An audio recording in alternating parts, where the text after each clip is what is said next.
Hello students. पिछली class में हम लोगों ने बेसिक लेंस के बारे में डिस्कस किया कि लेंस क्या है और लेंस कितने प्रकार के होते हैं। ठीक, तो आज उससे आगे हम थोड़ा सा लेंस के नोमेनक्लेचर के बारे में डिस्कस कर लेते हैं। तो बेटा, जैसे मैंने आपको बताया कि जो लेंस बनाने के लिए कम से कम दो सतहों में से एक सतह का वक्र होना आवश्यक है। अब जैसे मान लीजिए आपका कोई उत्तल लेंस है, ठीक। अब बेटा, जो आपका ये उत्तल लेंस है, तो ये उत्तल लेंस दो सतहों से मिलकर बना है। एक सतह तो आपकी हो गई और मान लीजिए दूसरी आपकी सतह ये होगी, ठीक। दो वक्र सतहों से मिलकर ये बना। तो अब ये वाला जो लेंस है, इस लेंस का जो ये वाला वक्र भाग है, ये वाली जो सरफेस है, ठीक है, ये किसी ना किसी गोले का भाग है। तो मैं कह रहा हूं जिस गोले का ये भाग है वो गोला ये है, ठीक। ये वाली वक्र सतह जिस गोले का भाग है वो गोला ये है। इसी तरीके से ये वाली जो सतह है, ये वाली सतह भी किसी ना किसी गोले का भाग है और जिस गोले का ये भाग है वो गोला ये है, ठीक। अब मैं कह रहा हूं जिस गोले का ये भाग वो गोला ये है, जिस गोले का भाग ये वो गोला ये है। मगर इस वाले गोले का जो केंद्र है ये वाला है, मान लीजिए ये वाली जो सतह है इसका नाम दे रहा हूं x, और इस मध्य में एक पॉइंट ले लेते हैं P1 यहाँ पर, इसे ध्रुव कहते हैं, और ऐसे यहाँ पे पॉइंट ले लेते हैं P2, इसे ध्रुव कहते हैं। और ये x P1y सतह है, जिस गोले का भाग है उस गोले का केंद्र मेरा C1 है। इसी तरीके से ये x P2y जिस गोले का भाग है उस गोले का केंद्र ये है C2। तो बेटा, अगर मैं इन C1 C2 को मिलाते हुए एक लाइन खींचूं, ये जो लाइन है इस वाली लाइन को हम बोलते हैं मुख्य अक्ष। मुख्य अक्ष, ठीक है। तो मुख्य अक्ष आप ऐसे कह सकते हो कि या तो ऐसे ध्रुवों को, ये भी ध्रुव है, इनके ध्रुवों को मिलाते हुए जो आप लाइन खींचो, ये लाइन कहलाएगी आपकी मुख्य अक्ष, या ये लेंस के जो वक्र भाग है, ठीक है ना, ये लेंस की जो वक्र सरफेस है, इन सरफेसों के केंद्रों को, सरफेस के वक्रता केंद्र है C1 क्या बोले बेटा, वक्रता केंद्र, किस वाले भाग का, x P1y वाले भाग का वक्रता केंद्र, और C2 क्या बोलेंगे, वक्रता केंद्र किस वाले भाग का, x P2y है। तो इन वक्रता केंद्रों को मिलाते हुए जो लाइन मैंने खींची वो क्या आपकी मुख्य अक्ष है, ठीक। यहां पर बेटा ये हो गई। अब जो आपकी ये जो दूरी है P1 C1, बेटा ये वक्र त्रिज्या किस वाले भाग की, ठीक है, x P1y वाले भाग की वक्र त्रिज्या है, क्योंकि केंद्र और इस ध्रुव को बनाने वाला कहलाएगी वक्र त्रिज्या, ठीक। इसी तरीके से P2 C2, जो आपकी P2 C2 है ये कहलाएगी आपकी, ये इस वाले भाग की वक्र त्रिज्या है, ठीक है। ये बेसिक टर्मिनोलॉजी इसके बारे में। अब बेटा, एक्चुअल में हम लोग जो पढ़ाई करते हैं ना, अपने सिलेबस में जो लेंस है वो बहुत पतला लेंस है।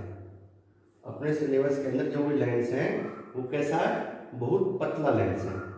तो इसलिए तो हमारे जितना भी हम डिस्कशन करेंगे, जितने भी हम डेरिवेशन सॉल्व करेंगे लेंस की प्रॉब्लम में, ठीक है, वो पतले लेंस के लिए करेंगे। मोटे लेंस के लिए अपने सिलेबस में कोई डेरिवेशन नहीं है। तो एक्चुअली मोटे पतले लेंस का मतलब ये है कि ये P1 और P2 जो आपको बहुत अधिक दूरी पर दिखाई दे रहे हैं, रियलिटी में बहुत अधिक दूरी पर नहीं होगी, बहुत कम दूरी पर, मतलब इनके बीच में दूरी नगण्य है। ये इतना पतला लेंस है कि ये P1 और P2 की दूरी क्या ना के समान है। तो इसलिए अब जब ये P1 और P2 बहुत नजदीक हैं तो लेंस में दूरी कहां से मापें। तो इस प्रॉब्लम को दूर करने के लिए क्योंकि P1 और P2 पॉइंट क्या बेटा, P1 और P2 पॉइंट क्या आपके, ठीक है, बहुत नजदीक है। क्योंकि हम जो भी स्टडी करेंगे, जो भी हम पढ़ाई करेंगे वो कैसे लेंस के लिए करेंगे, पतले लेंस के लिए करेंगे, थिन लेंस के लिए करेंगे।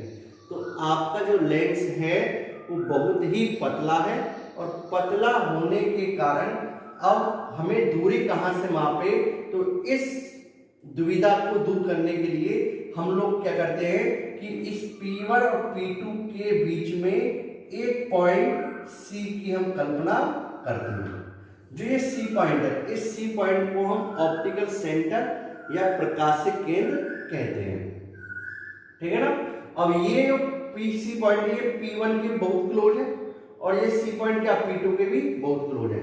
तो इसलिए हमें जो दूरी P1 से मापनी है उसको हम P1 से नहीं माप कर C से मापेंगे। इस तरह जो दूरी हमें P2 से मापनी है उसे P2 से माप कहां से मापेंगे, C से मापेंगे। तो C हमने एक कॉमन पॉइंट ले लिया लेंस के अंदर जिसकी सभी दूरी कहां से मापी जाएंगी, C से। और ये केवल किसके लिए वैलिड है, ये दूरी मापना C से केवल पतले लेंस के लिए, ठीक है। मोटे लेंस के लिए सभी दूरी C से नहीं मापी जाती, तो पतले लेंस के लिए मापी जाएंगी और अपने सिलेबस में यही है।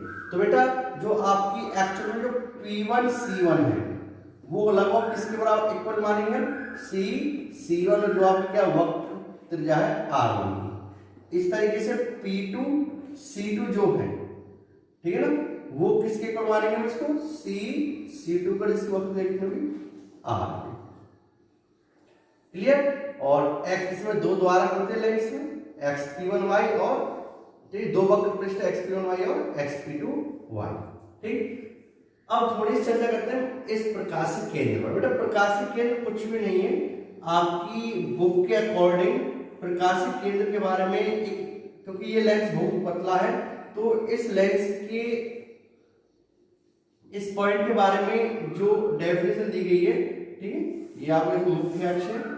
तो जो डेफिनेशन क्या दी गई प्रकाशिक केंद्र के बारे में कि ऐसा लेंस के अंदर ऐसा बिंदु, हमें ठीक ये मानते हैं इस पॉइंट के बारे में कि लेंस के अंदर ऐसा बिंदु जिससे गुजरने वाली कोई भी प्रकाश की किरण, ठीक क्या होगी, इससे बिना मुड़े हुए क्या सीधी गुजर जाती है। एक्चुअल में थोड़ा बहुत दूर हटती है बट उसको हम क्या मान लेते हैं, नगण्य मान लेते हैं। तो इसलिए हम ये कहते हैं कि इस प्रकाशिक केंद्र क्या है, लेंस के अंदर स्थित वह बिंदु जिससे गुजरने वाली प्रकाश की किरणें क्या होती है, बिना विचलित हुए लेंस से सीधी गुजर जाती हैं। बेटा उस पॉइंट को हम क्या बोलते हैं, प्रकाशिक केंद्र कहते हैं। इस पॉइंट को हम क्या बोलते हैं, प्रकाशिक केंद्र। अगर ये थोड़ा सा ठीक है ना मोटा लेंस होता तो अगर मैं रियलिटी में क्या होता, मान लीजिए ये प्रकाशिक किरण आई इस तरीके से अपवर्तक मान लीजिए प्रकाशिक केंद्र से गुजर रही है, ठीक है, ऐसे लेंस से पड़ी, अपवर्तन के बाद ये किससे गुजरी, प्रकाशिक केंद्र से। तो बेटा जैसे कांच की पट्टी का होता है सेम, तो यहाँ से क्या हुआ, ये वाली प्रकाशिक किरण क्या हो जाएगी, इस तरीके से ऐसे जाएगी। रियलिटी में क्या होता है, ऐसे मोटे लेंस में अगर इस लेंस पर कोई प्रकाश की किरण पड़ी, ठीक है, अब वो अपवर्तित होकर किससे हो जाती है, C से। तो C से गुजरने पर वो क्या हो जाएगी, जब वो दूसरे सरफेस से लेंस से बाहर निकलेगी तो आपतित किरण की तो इस तरीके से बाहर निकलेगी कि जो आपकी आपतित किरण की दिशा और जो आपकी ये निर्गत किरण है, जो आपकी ये निर्गत किरण है, ये दोनों क्या हो एक दूसरे के समान। तो रियलिटी में क्या हो जाएगी, आपतित किरण की दिशा से जस्ट थोड़ा सा दूर हट जाती है। अब इस चीज को हम इस केस में क्या मानते हैं, नगण्य मानते हैं। तो इस चीज को इस केस में हम क्या कहते हैं कि लेंस के अंदर, क्योंकि लेंस बहुत पतला है तो हम ये मानते हैं कि ये डेविएशन जो डिस्टर्बेंस है बहुत छोटा होता है ना। और हम जो भी इसमें पढ़ाई करते हैं एक्चुअल में अपने सिलेबस के अंदर जो भी डिस्कशन कर रहे हैं वो इतने बड़े लेंस के लिए नहीं कर रहे हैं, ठीक है। अपने सिलेबस में जितनी भी कैलकुलेशन होंगी, जो भी पढ़ाई करेंगे, कैसे लेंस के लिए करेंगे, छोटे लेंस के, मतलब कैसी किरणों के लिए करेंगे, ऐसी किरणों के लिए करेंगे जो किरणें बिल्कुल किससे पास से होकर जा रही हो, ध्रुव के पास से होकर जा रही है। तो रियलिटी में सभी कैलकुलेशन हमारी ऐसे पतले लेंस के लिए और किन किरणों के लिए होता है, जो किरणें क्या हो बिल्कुल इस प्रकाशिक केंद्र के पास से होकर जा रही है, ठीक है। तो इसलिए हम यहाँ पर C क्या है, प्रकाशिक केंद्र क्या बेटा, ऐसा पॉइंट मानते हैं कि जिससे गुजरने वाली प्रकाश की किरण की दिशा में क्या होगा, कोई चेंज नहीं। जैसे आप देख रहे हो कि C से जा रही है, ठीक है, तो C से जाने वाली आपतित किरण की दिशा, निर्गत किरण की दिशा क्या है, सेम है, ठीक है ना। अब इसमें थोड़ा सा लंबवत ही दूर हट गई, बट इस चीज को हम इसके अंदर कंसीडर नहीं करेंगे। और हम जितने भी कैलकुलेशन करेंगे अपने लेंस के पतले लेंस के लिए, और जिन किरणों की हम बात करते हैं जो बिल्कुल C के पास होकर जाती है, ठीक है, पैराक्सियल रेज जिन्हें हम बोलते हैं इंग्लिश में, उन किरणों के लिए क्या होगा, ये लेंस क्या होगी, प्रकाशित केंद्र से बिना मोड़े हुए क्या होगी, सीधी गुजर जाएगी। ठीक है, तो ये सब बेसिक नोमेनक्लेचर है, आप इन्हें नोट कीजिए। तो बेटा लेंस के बारे में हम कह सकते हैं कि लेंस में दो वक्र पृष्ठ होते हैं, एक xp1y और एक दूसरा xp2y, और दो वक्रता केंद्र होते हैं C1 और C2, और दो वक्र त्रिज्या होती है R1 और R। ठीक, नेक्स्ट बेटा हम डिस्कस करेंगे साइन कन्वेंशन, चिन्ह परिपाटी, साइन कन्वेंशन, चिन्ह परिपाटी। ठीक है, हम कौन सी चिन्ह परिपाटी यूज करेंगे बेटा, जो हमने पहले की थी वही चिन्ह परिपाटी। चिन्ह परिपाटी क्या है, अब जैसे मैंने आपको बताया लेंस के अंदर सभी दूरी कहां से मापी जाएंगी, ना तो P1 से ना P2 से, कहां से मापी जाती है, C से। एक्चुअली में जो पॉइंट C है जिसे हम प्रकाशित केंद्र कहते हैं, ठीक है, जो पॉइंट C है प्रकाशित केंद्र से कहते हैं, ये बहुत ही नजदीक होता है किसके, P1 के भी और P2, क्योंकि हम जो पढ़ाई करेंगे वो कैसे लेंस के लिए करेंगे, हम पढ़ाई करेंगे पतले लेंस के लिए। तो पतले लेंस के लिए C पॉइंट P1 और P2 के क्या होगा, अत्यंत निकट होगा। ठीक है, तो इसलिए पहले, ठीक है, आपकी पहली चिन्ह परिपाटी कि लेंस के अंदर सभी दूरियां प्रकाश केंद्र C से मापी जाती हैं, और दूसरी बेटा प्रकाश किरण की दिशा में मापी गई दूरी, मतलब C से मापेंगे और किधर, जिधर प्रकाश की किरण जा रही है, ठीक है, जिधर जो दिशा प्रकाश की किरण जाने की है, ठीक है, प्रकाश किरण की दिशा में मापी गई दूरी क्या लेनी हमें, पॉजिटिव, और प्रकाश किरण की दिशा के विपरीत मापी गई दूरी क्या लेनी हमें, नेगेटिव। ठीक है, पहला सभी दूरी कहां से मापी जाएंगे, प्रकाश केंद्र C से, और सेकंड प्रकाश किरण की दिशा में मापी गई दूरी क्या होती है, पॉजिटिव, और प्रकाश किरण की दिशा के विपरीत मापी गई दूरी क्या होती है बेटा आपकी, नेगेटिव। ठीक है, इस चीज का ध्यान रखना। हाँ जी, नेक्स्ट टर्मिनोलॉजी बेटा हम डिस्कस करते हैं इसकी मुख्य फोकस या द्वितीयक फोकस के नाम से जानते हैं। तो अगला टॉपिक है आपका मुख्य फोकस।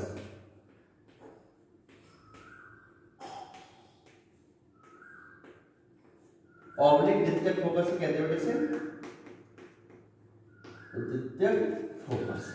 ठीक है, लेंस के अंदर बेटा दो फोकस होते हैं, एक होता है प्राथमिक फोकस और एक होता है द्वितीयक फोकस, और द्वितीयक फोकस को ही हम मुख्य फोकस कहते हैं। तो हमारे मुंह से जो फोकस निकलता है तो वो कौन से फोकस की बात करते हैं हम लोग, मुख्य फोकस। तो मुख्य फोकस क्या बेटा, जैसे आपका ये लेंस है,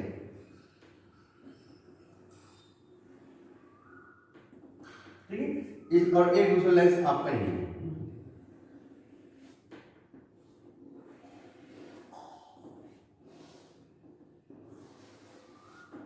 हाँ बेटा, जो आपका ये उत्तल लेंस है, ठीक है ना,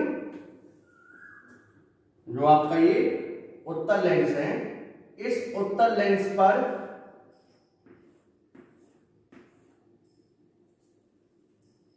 मैंने क्या किया, मुख्य अक्ष के समांतर प्रकाश की किरणें आपतित की। इस उत्तल लेंस पर मैंने मुख्य अक्ष के समांतर प्रकाश की किरणें आपतित की। तो बेटा जब मैंने ये किरणें, प्रकाश की किरणें मुख्य अक्ष के समांतर आपतित की, तो जब वो रियलिटी में जो लेंस से अपवर्तन होता है ना, वो इस वाली सतह से भी होगा और इस वाली सतह से होगा, बट हम यहाँ पर ना अपवर्तन जब दिखाएंगे तो हम इन दोनों का रिजल्टेंट अपवर्तन दिखाएंगे, जिसे आप थोड़ा सा बाद में सीखोगे भी। ठीक है, तो रियलिटी में हम जब इसका अपवर्तन दिखाएंगे वो इस वाले से लेंस ये ऐसे है, ठीक है, तो हुआ क्या, प्रकाश किरण आई, ऐसे पड़ी, फिर ऐसे मुड़ी और फिर ऐसे मुड़ी। तो अगर मैं इसको पीछे के बढ़ाऊं और इसको आगे बढ़ाऊं तो ये लगभग यहां से मुड़ ऐसे दिखाई देगा, नेट रिजल्टेंट इन दोनों का, ठीक है, यहां से हो गया।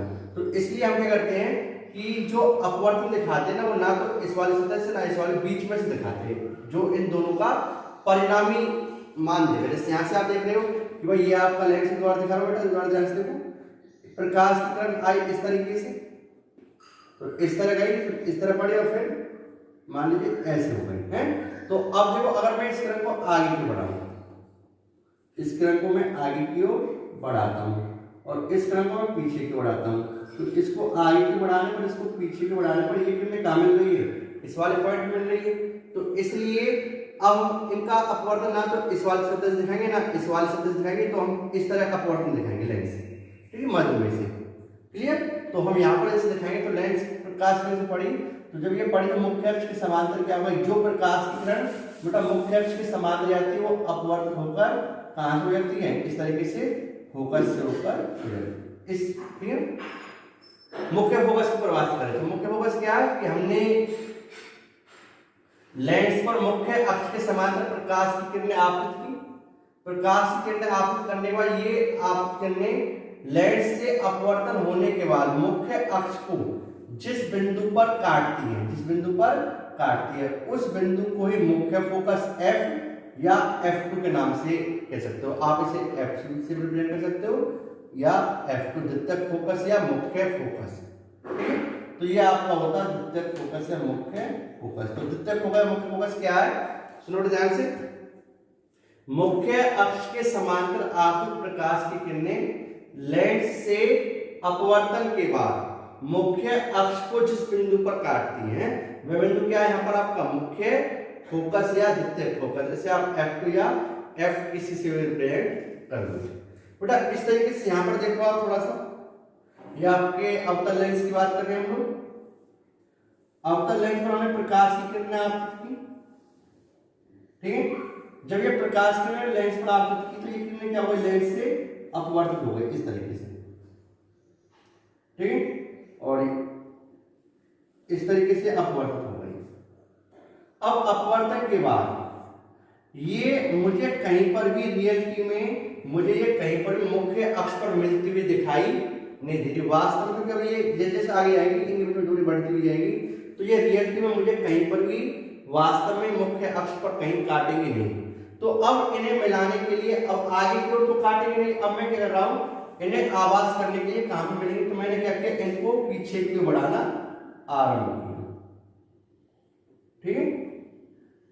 तो जब मैंने पीछे की ओर बढ़ाना आरंभ किया तो पीछे की ओर बढ़ाने पर, ठीक है, ये प्रकाश की किरणें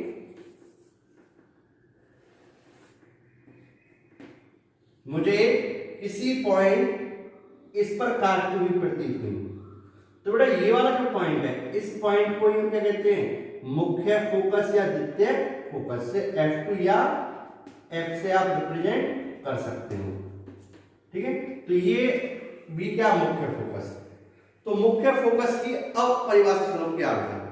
मुख्य फोकस की परिभाषा क्या है, मुख्य अक्ष के समांतर लेंस पर आपतित प्रकाश की किरणें लेंस से अपवर्तन के बाद मुख्य अक्ष को जिस बिंदु पर काटती हैं या काटती हुई प्रतीत होती है, देखो यहां पर वास्तव में काट रही है, ठीक है, और यहां पर काटती हुई प्रतीत हो रही है।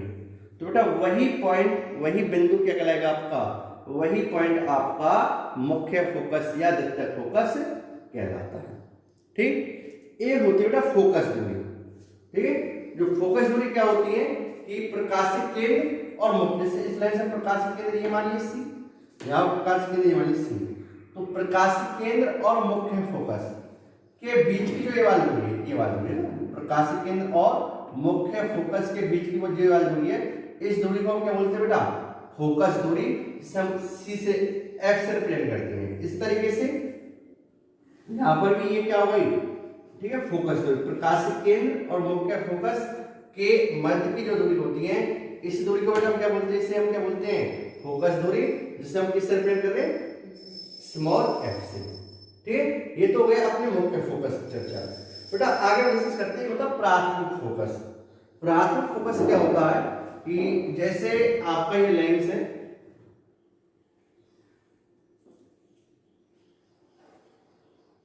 ठीक है, ये लेंस हो गया।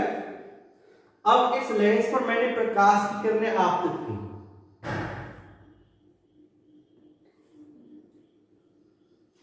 जो लेंस पर मैंने प्रकाश की किरणें आपतित की, तो ये आप प्रकाश की किरणें मुख्य अक्ष से क्या हो गई, समांतर हो गई, ठीक है। तो अब ये आप प्रकाश की किरणें जिस पॉइंट से आ रही है, जैसे ठीक है, अगर मैंने देखो ये किस पॉइंट से आ रही है, मान लीजिए इस पॉइंट से आ रही है,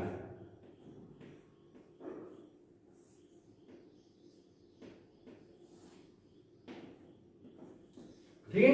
तो ये जो पॉइंट है मतलब मुख्य अक्ष पर स्थित वह बिंदु जिससे लेंस पर आपतित होने वाली प्रकाश की किरणें, सुना बेटा ध्यान से, मुख्य प्राथमिक फोकस की परिभाषा क्या है? मुख्य अक्ष पर स्थित वह बिंदु